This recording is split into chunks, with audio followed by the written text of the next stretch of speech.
Welcome to part 2 of our PYXIS coverage. Before we get going, please allow us a moment just to clear the air. Cameras can be an emotive topic.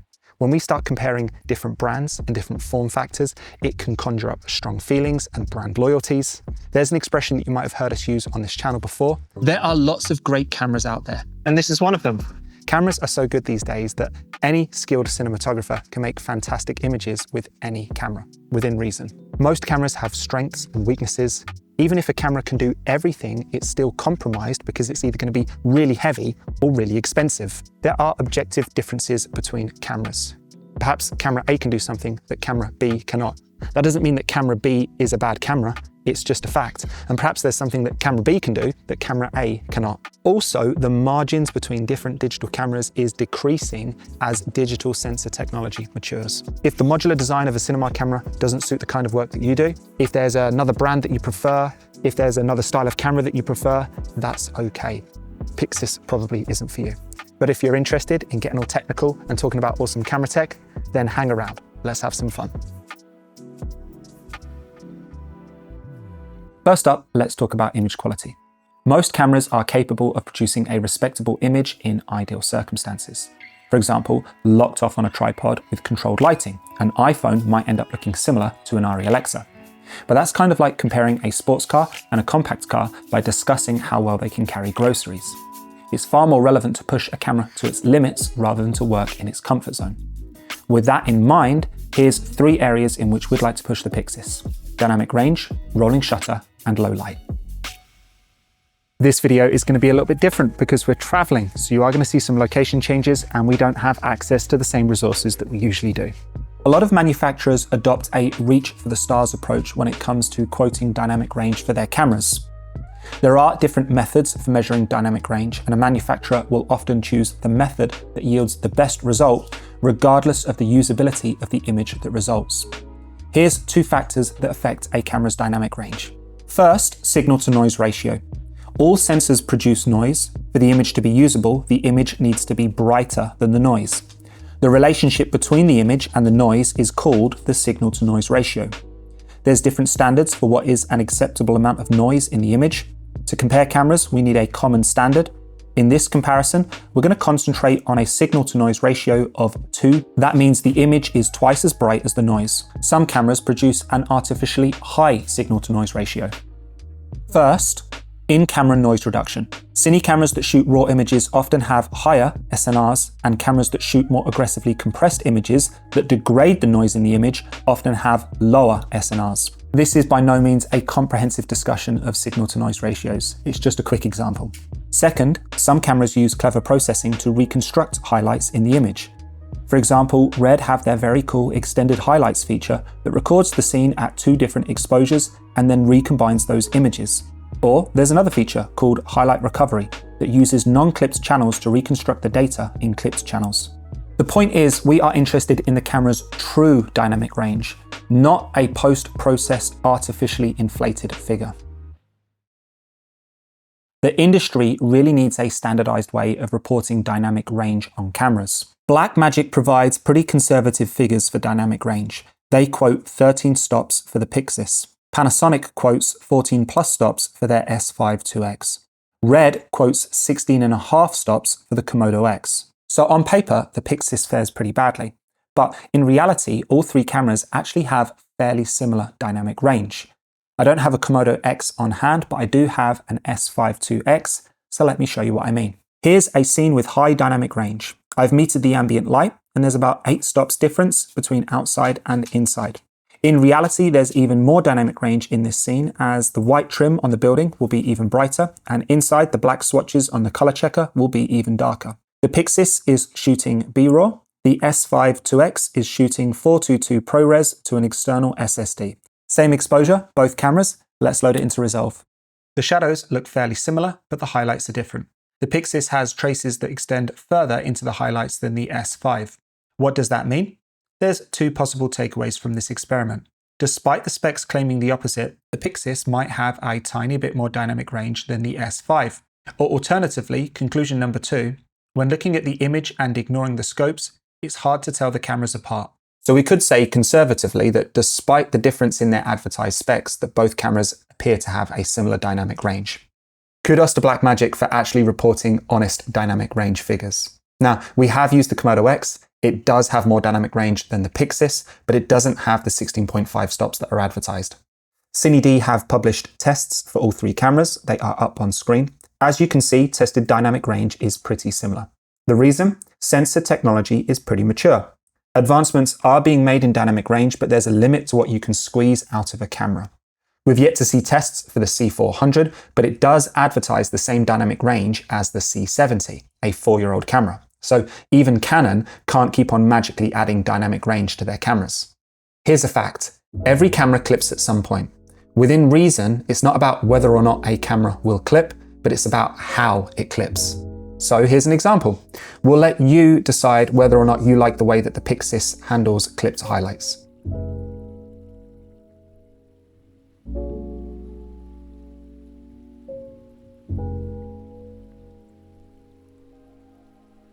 A big thanks to Audiio for sponsoring this video. Here's 3 reasons why you should check them out. Does it take you ages finding the right music for your videos? If so, you will love Audio's Link Match AI feature. We often get inspiration from popular music we hear on streaming or on social media, but we can't license that music on our projects. But if you enter that track into Audio's Link Match AI, it will suggest tracks from its own library that match the rhythm, energy, and genre. This saves so much time. Secondly, if you want to tweak the song, you can use Audio's Elements feature to download stems. Those are separate audio tracks for each element in the song. Now you can remix the song yourself. And lastly, your Audio subscription features access to a massive library of sound effects.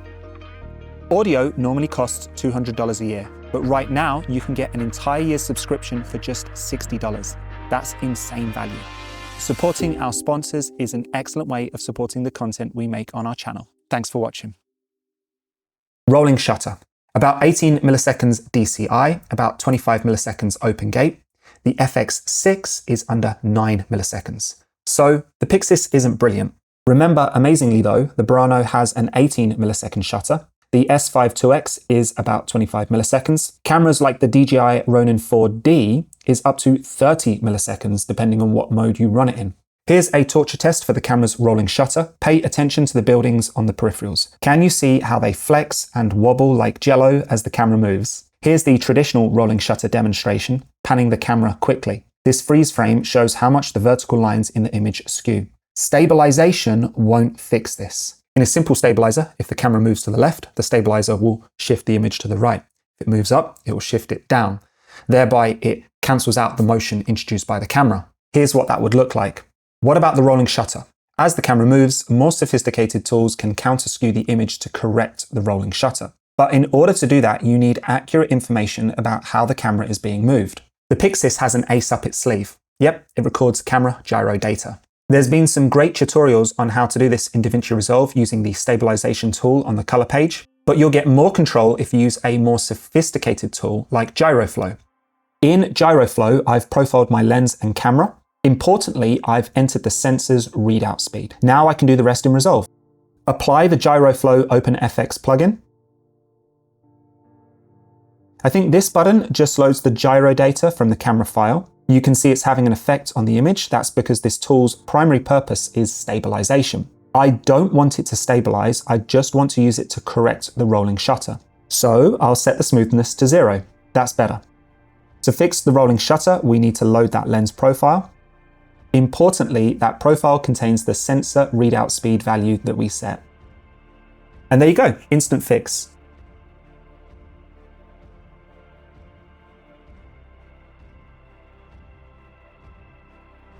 When the same technique is applied to that walking shot, it looks much better. A faster rolling shutter or a global shutter would definitely be better. This tool is a band-aid, not a cure, but I have to say the results are pretty good. There's a lot of scenarios where rolling shutter isn't an issue, for example, this talking head, but it's good to know that when it is an issue, like with erratic handheld footage, there's a really slick fix. We'd love to see a dedicated OpenFX plugin developed for Resolve, or perhaps a simple checkbox added to the inbuilt stabilization controls already in Resolve. There's 2 types of cameras. There's no light cameras and low light cameras. The PYXIS is a low light camera. This lines up really well with what we see as the camera's intended usage. The camera has two base ISOs, 400 and 3200. To help you compare them, here's two identical shots, one at 3200 and the other at 400, obviously with 3 stops of exposure compensation. You can see there's definitely more noise present at 3200. Now, as this is a cinema camera, there's no in-camera noise reduction, so to give this a fairer analysis, we should probably add a little. We're using Resolve's Ultra NR. What about a practical scenario? It's really important to be able to balance camera exposure with dim practicals or dim ambient lighting, in this instance, dusk. Those sorts of low light scenarios are often more common than no light scenarios. These are all shot on the DZOFilm Arles HERE set, which stops down to f1.4, but more commonly, I stop them down to f2. Sometimes I'll even shoot with a 90-degree shutter to make the footage easier to stabilize. Here's a shot in town. You can see there's more than enough sensitivity to produce a really nice looking image. To give you an idea of the extra reach that 3200 gives you, here's the scene at 400, and then again at 3200, and then finally here it is with a little bit of a gamma boost and some light noise reduction. There's definitely some smearing from the noise reduction, but it's very workable. And this scene is a pretty hard ask for a camera. In summary, 3200 is very usable. In a dynamic scene, the noise is not noticeable. In scenes with large areas, especially ones that you are lifting, there will be visible noise. This camera really shines at its lower base. And when combined with fast lenses like the Arles, it's possible to shoot low light scenes without ever needing the higher base. Here's some things that we love about working with this camera. Coming from cameras like Red or Kinefinity, the boot time on the PYXIS is so refreshing to work with. In less than 5 seconds, the camera is ready to shoot.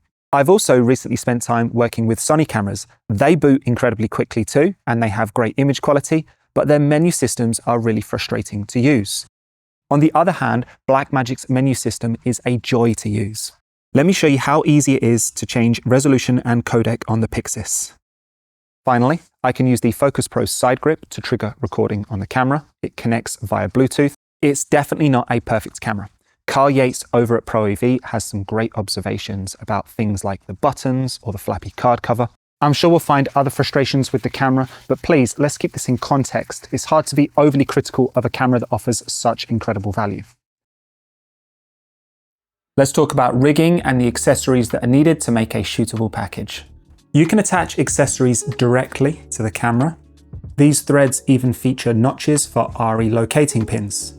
You could use Blackmagic's top handle, but here's why you might want to consider some sort of a cage or kit. First, if you're adapting the L mount and plan to use heavy lenses, you should attach a support to the mount. Second, a top plate will give you additional or more flexible mounting points. And 3, it will reduce wear on the camera. Condor Blue, Shape and Mid 49 all have kits for the PYXIS. I'm sure more will come soon. We've chosen Mid 49 because their quality and attention to detail is spectacular, but here's 2 even better reasons. We love how they use industry standards like Swiss Arca or RE Dovetail. Some brands develop and use their own standards, which is really frustrating. And the other reason is because the PYXIS baseplate incorporates a lens mount support. Some people want to know which lens mount they should get. We would recommend the L mount because it's really easy to adapt to EF or PL, or better yet, you could fit a lens adapter with integrated ND. We're waiting for companies like Metabones or Kippertie to produce one. In the meantime, we're using the Octopus adapter from DZOFilm. All right, let's build. We'll start by attaching the lens mount. Now we can attach the base plate and choose the most appropriate length mounting post.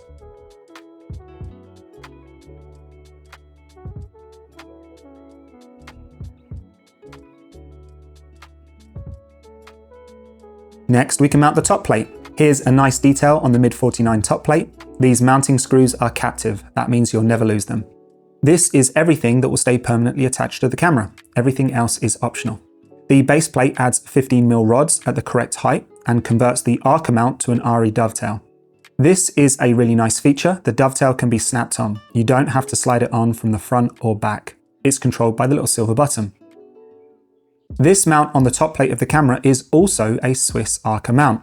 It's how the top handle attaches. The multifunction rod bracket adds rods to the handle.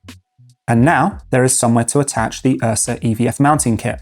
The EVF attaches to this adjustable dovetail, and now you can wire it in with those cool USB locking connectors. We are really looking forward to trying out the PYXIS monitor.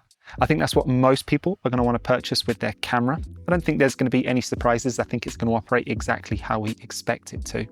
We are really loving using the EVF though. Shooting with it just gives a different dimension and feel to how you use the camera. Next, a side handle would be nice. Mid49 makes a side plate which adds a rosette and additional mounts to the side of the camera. You could use this to mount the camera vertically. It's also compatible with Mid49's XLR breakout. Many have noted that the camera only has one XLR input. Now you can have two. I particularly like the channels on the back of the side plate for routing the cables neatly. This cable redirects the 35mm jack on the back and the mini XLR on the front into two full-size XLRs. Please note though that you can only get phantom power from the port that's connected to the XLR port on the front of the camera, so its usefulness might vary. We're actually quite pleased that the camera has a 3.5mm microphone input, because it makes it easier to attach consumer microphones like this Sennheiser microphone or something like a Rode Wireless Go. Instead of mounting a handle via the rosette, let's do a NATO rail. They can be indexed in different positions. I'm doing mine vertically. Now the Focus Pro handle can be mounted. Let's add a lens before continuing.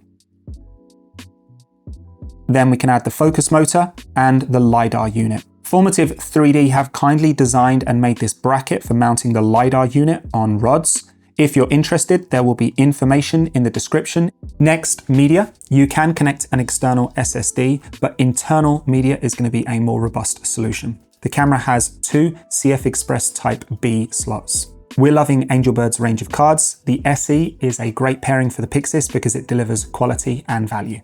Next, power. We are using Swit's LB-SU90C batteries. Some people have asked why the camera doesn't use NPF batteries. We suspect that's something to do with voltage. NPF batteries are 7 volts, whereas BPU batteries deliver the same voltage as a V-mount battery. That's about 14 volts. That's a much better platform for powering a camera like the PYXIS. These are 90 watt-hour batteries. If you'd like a more compact camera, you could use a lower capacity battery. If you'd like to use V-mounts, Mid49 will be releasing a V-mount adapter soon. Other companies, of course, will have solutions as well. In our last video, there was an elephant that we forgot to mention, ND. Yes, the PYXIS has no internal ND.